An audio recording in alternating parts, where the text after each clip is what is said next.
الله أكبر. الحمد لله رب العالمين الرحمن الرحيم مالك يوم الدين إياك نعبد وإياك نستعين اهدنا الصراط المستقيم صراط الذين أنعمت عليهم غير المغضوب عليهم ولا الضالين.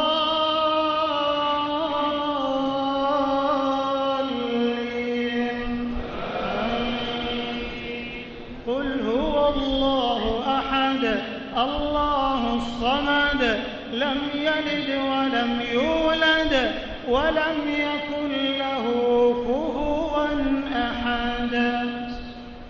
قل أعوذ برب الفلق من شر ما خلق ومن شر غاسق إذا وقب ومن شر النفاثات في العقد ومن شر حاسد إذا حسد. قل أعوذ برب الناس ملك الناس إله الناس من شر الوسواس الخناس الذي يوسوس في صدور الناس من الجنة والناس.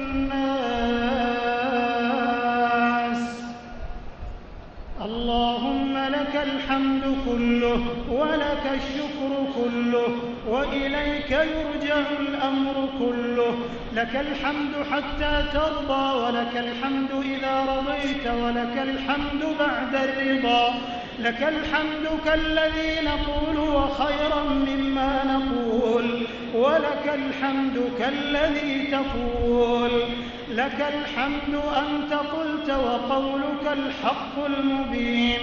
قل صدق الله فاتبعوا ملة إبراهيم ومن أصدق من الله حديثا ومن أصدق من الله قيلا.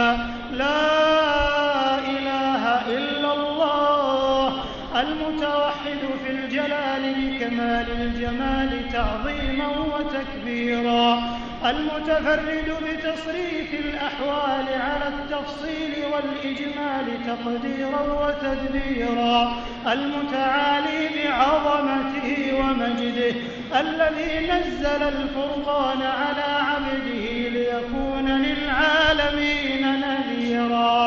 ونحن على ما قال ربنا وخالقنا ورازقنا من الشاهدين ولما أوجب وألزم غير جاحدين والحمد لله رب العالمين.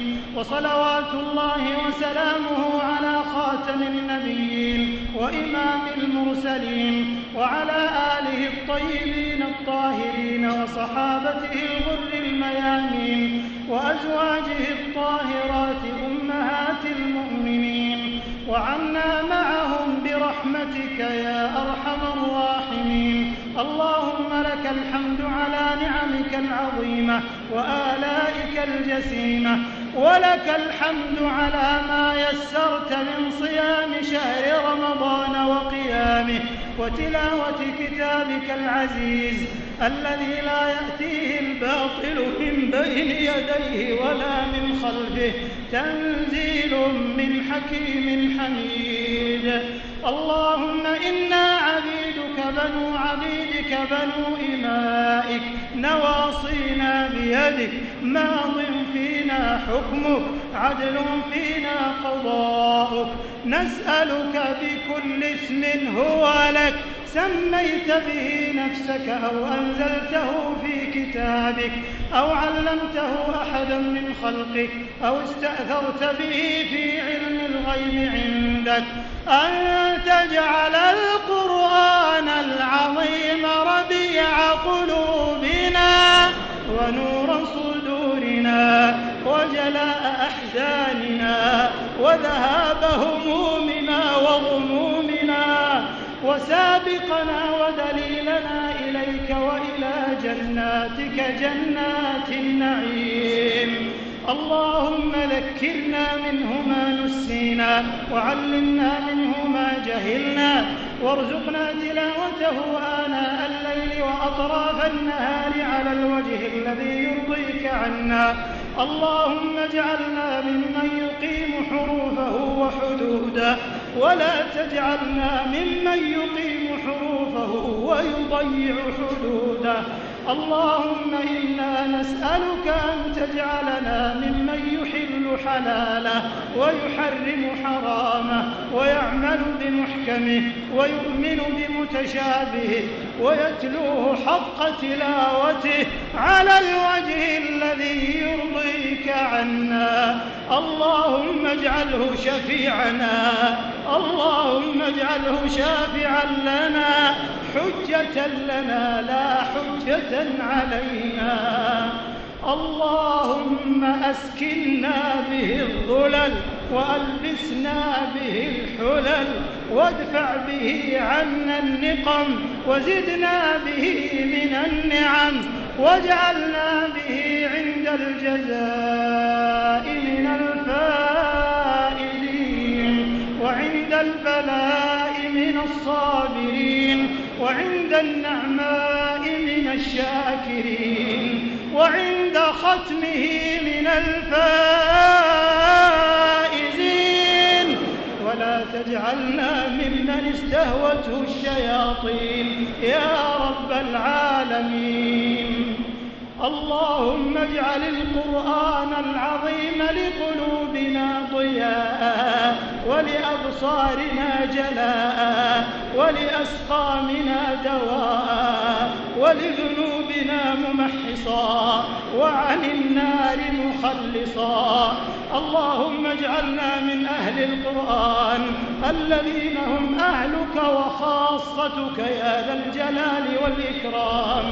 اللهم اجعلنا ممن يقرأ القرآن فيرقى ولا تجعلنا ممن يقرأ القرآن فيشقى برحمتك يا أرحم الراحمين. اللهم انفعنا وارفعنا بالقرآن العظيم الذي رفعت مكانه وأيدت سلطانه وبينت برهانه وقلت يا أعز من قائل سبحانه فإذا قرأناه فاتبع قرآنه ثم إن علينا بيانه أحسن كتبك نظاما وأفصحها كلاما وأبينها حلالا وحراما محكم البيان ظاهر البرهان محروس من الزيادة والنقصان فيه وعد ووعيد وتخويف وتهديد لا يأتيه الباطل من بين يديه ولا من خلفه تنزيل من حكيم حميد. اللهم أوجب لنا به الشرف والمزيد يا رب العالمين وألحقنا بكل بر سعيد يا ذا الجلال والإكرام ووفقنا للعمل الصالح الرشيد. اللهم انقلنا بالقرآن الكريم من الشقاء إلى السعادة ومن الذل إلى العز ومن الفقر إلى الغنى يا ذا الجلال والإكرام ومن أنواع الشرور كلها إلى أنواع الخير كلها يا حي يا قيوم يا حي يا قيوم يا حي يا قيوم بك نستغيث فلا تكلنا إلى أنفسنا ولا إلى أعمالنا طرفة عين وأصلح لنا شأننا كله. لا إله إلا الله عدد ما مشى فوق السماوات والأرضين ودرج والحمد لله الذي بيده مفاتيح الفرج يا فرجنا يا فرجنا يا فرجنا إذا أغلقت الأبواب ويا رجاءنا إذا انقطعت الأسباب وحيل بيننا وبين الأهل والأصحاب. اللهم يا سامع الصوت ويا سابق الفوت ويا كاسي العظام لحما بعد الموت، صل على نبينا وحبيبنا وقدوتنا محمد بن عبد الله، ولا تدع لنا في مقامنا هذا في هذه الليلة الشريفة وفي هذا المكان المبارك ذنبا إلا غفرته، ولا هما إلا فرجته، ولا كربا إلا نفسته، ولا دينا إلا قضيته، ولا مريضا إلا شفيته، ولا حاجة من حوائج الدنيا والآخرة هي لك رضا ولنا فيها صلاح إلا أعنتنا على قضائها ويسرتها برحمتك يا أرحم الراحمين. اللهم ما قسمت في هذه الليلة الشريفة من خير وصحة وسلامة وسعة رزق فاجعل لنا منه أوفر الحظ والنصيب، فاجعل لنا منه أوفر الحظ والنصيب، وما أنزل فيها من شر وبلاء وفتنة فاصرفه عنا وعن المسلمين. اللهم اغفر لنا في ليلتنا هذه أجمعين، وشفع المحسنين منا في المسيئين يا أرحم الراحمين، يا أجود الأجودين، يا أكرم الأكرمين. اللهم إنك عفو تحب العفو فاعف عنا، اللهم إنك عفو تحب العفو فاعف عنا، اللهم إنك عفو كريم تحب العفو فاعف عنا فاعف عنا فاعف عنا، يا جواد جد علينا، يا لطيف الطف بنا، يا رحيم ارحمنا، يا رزاق ارزقنا، يا ستير استرنا برحمتك يا أرحم الراحمين. اللهم إنا نسألك من الخير كله عاجله وآجله ما علمنا منه وما لم نعلم، ونعوذ بك من الشر كله عاجله وآجله ما علمنا منه وما لم نعلم، ونسألك فواتح الخير وخواتمه وجوامعه وأوله وآخره وباطنه وظاهره، والفردوس الأعلى من الجنة، والفردوس الأعلى من الجنة، والفردوس الأعلى من الجنة، يا ذا الفضل والعطاء والرحمة والجود والمنة، يا ذا الجلال والإكرام، يا ذا الطول والإنعام، يا عظيم المن، يا كريم الصفح، يا حسن التجاوز، يا من لا يؤاخذ بالجريرة، يا من أظهر الحسن وستر القبيح، نسألك اللهم بأسمائك الحسنى وصفاتك العلى أن تغفر ذنوبنا وتستر عيوبنا. اللهم استر عوراتنا وآمن روعاتنا، ووفقنا لما تحب وترضى يا ذا الجلال والإكرام.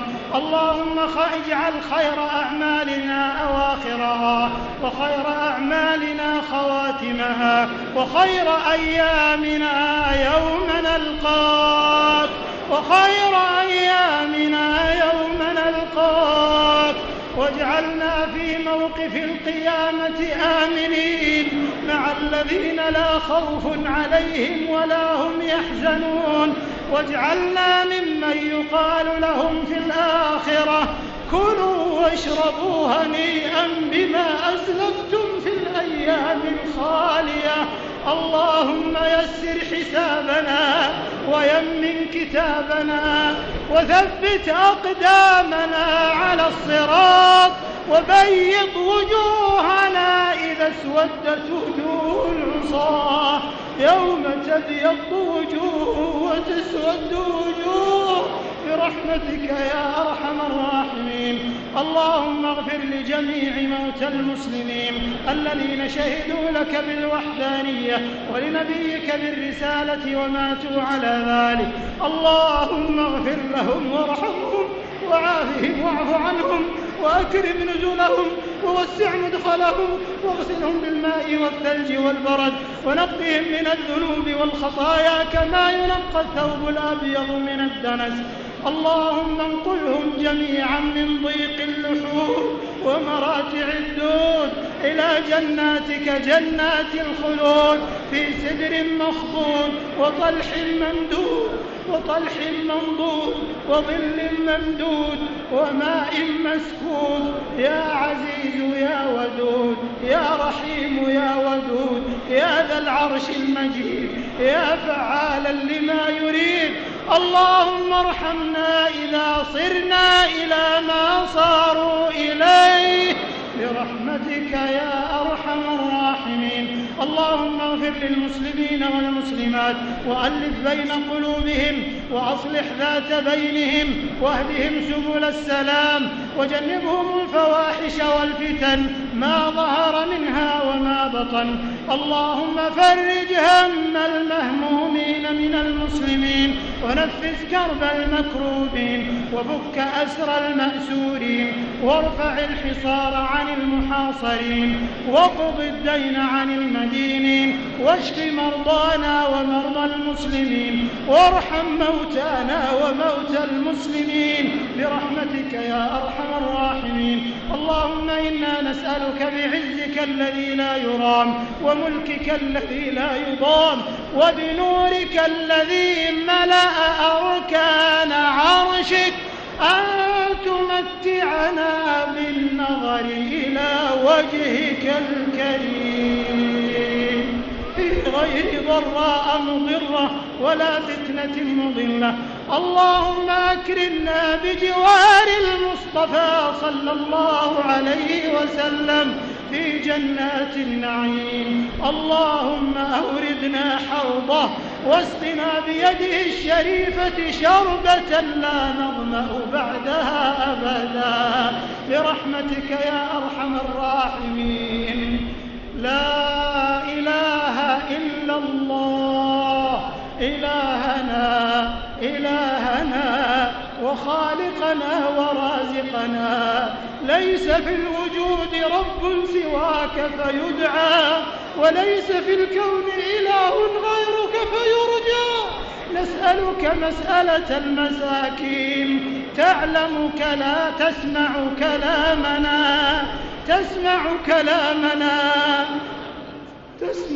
كلامنا وترى مكاننا وتعلم سرنا وعلانيتنا ولا يخفى عليك شيء من أمورنا.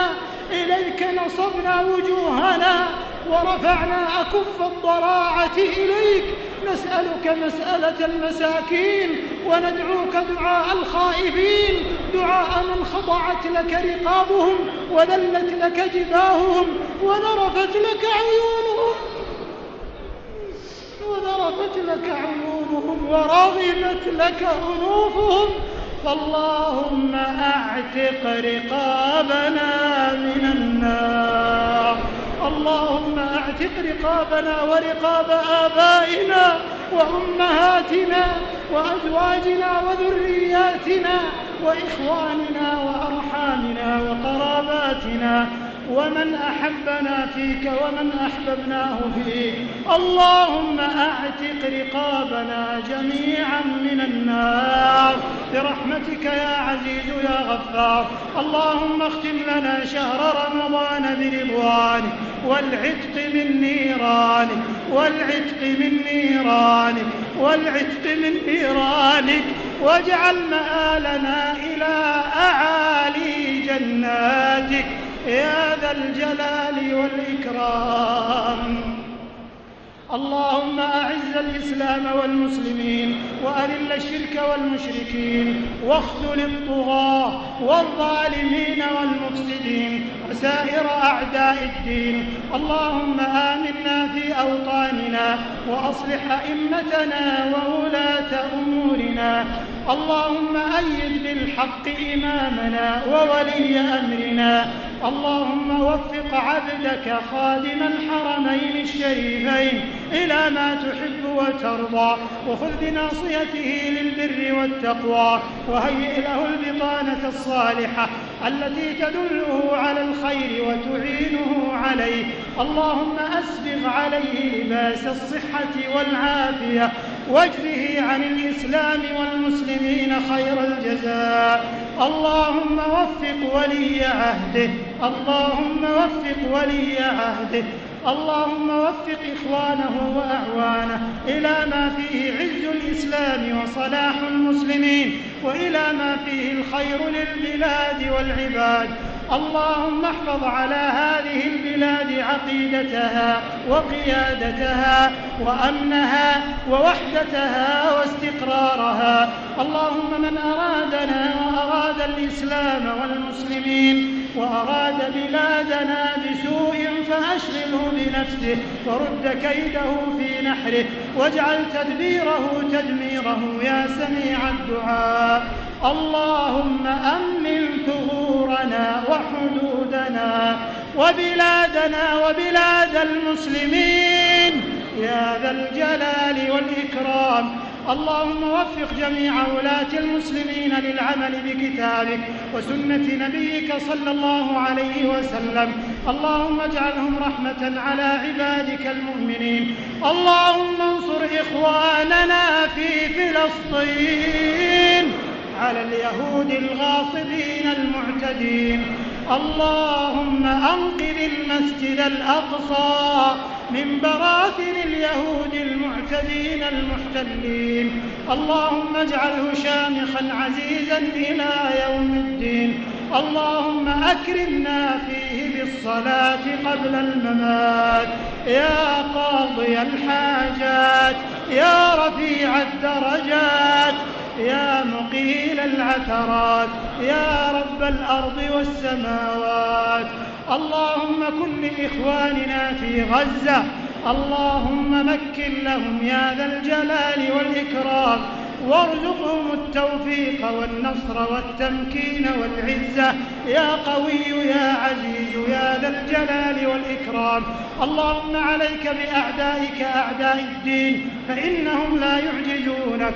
اللهم فرق جمعهم وشتت شملهم واجعلهم غنيمة للمسلمين. اللهم كن لإخواننا في بلاد الشام، اللهم إنهم مظلومون فانصرهم، اللهم إنهم مظلومون فانصرهم، اللهم إنهم مظلومون فانصرهم يا ناصر المستضعفين ويا ولي المؤمنين. اللهم اجمع كلمة إخواننا في العراق على كتابك وسنة نبيك صلى الله عليه وسلم. اللهم وحد صفوف المسلمين واجمع كلمتهم على الحق والهدى يا رب العالمين. اللهم إنا نسألك تحقيق التوحيد واتباع الكتاب والسنة يا ذا العطاء والفضل والمنة. اللهم احفظ المسلمين من الفتن ما ظهر منها وما بطن. اللهم أصلح أحوالهم، اللهم احقن دماءهم، اللهم احقن دماءهم، اللهم احقن دماءهم يا ذا الجلال والإكرام يا رب العالمين. اللهم وفق رجال أمننا واجزهم خيرا على ما يبذلون من خدمة الحرمين الشريفين. اللهم وفق جميع العاملين في خدمة الحرمين الشريفين يا ذا الجلال والإكرام، واجعل أعمالنا كلها صالحة ولوجهك خالصة يا ذا الجلال والإكرام.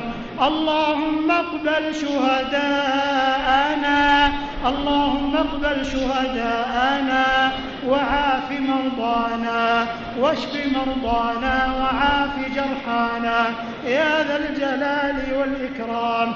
اللهم وفق إخواننا المحتسبين الآمرين بالمعروف والناهين عن المنكر اللهم وفقهم وسددهم يا ذا الجلال والإكرام.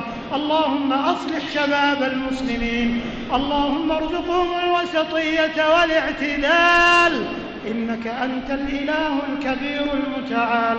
اللهم احفظهم من المسالك الضالة والمناهج المنحرفة يا حي يا قيوم يا ذا الجلال والإكرام.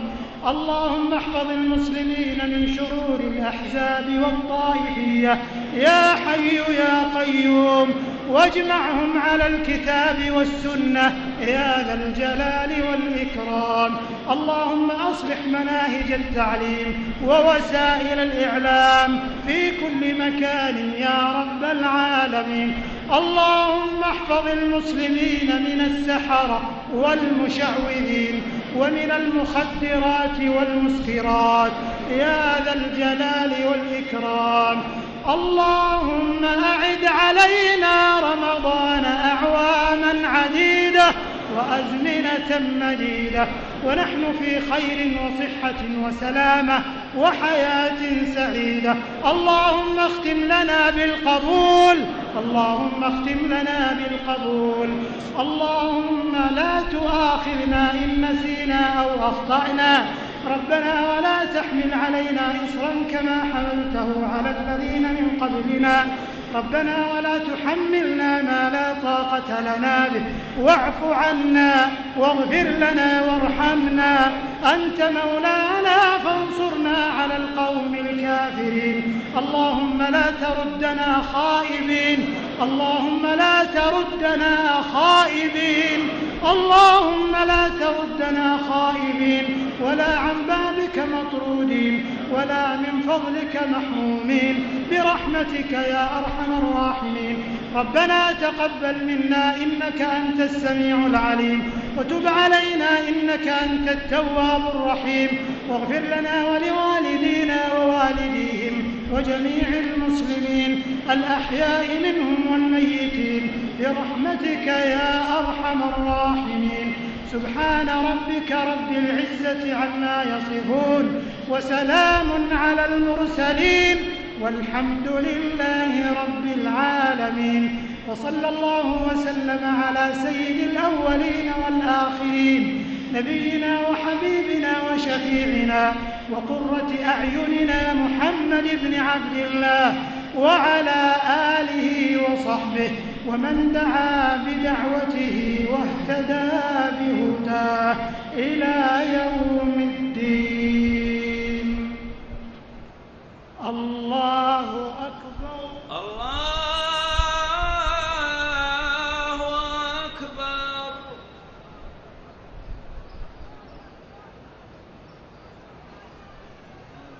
سمع الله لمن حمده.